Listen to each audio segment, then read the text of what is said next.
For the repair of the Alfa Laval EPC 50 OP board, the following procedures were necessary: replacement of various electronic components and general cleanup of the unit. For testing, we add a 24-volt DC power supply. As soon as we turn on the power supply, the unit responds accordingly, and after a while, the LCD screen lights up with a message.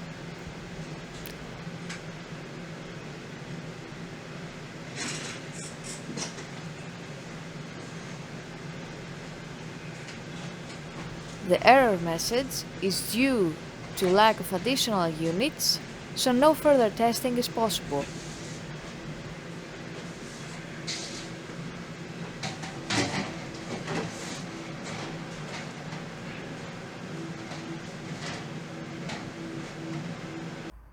It is now clear that the EPC 50 OP board is working successfully and is ready to be delivered to the customer.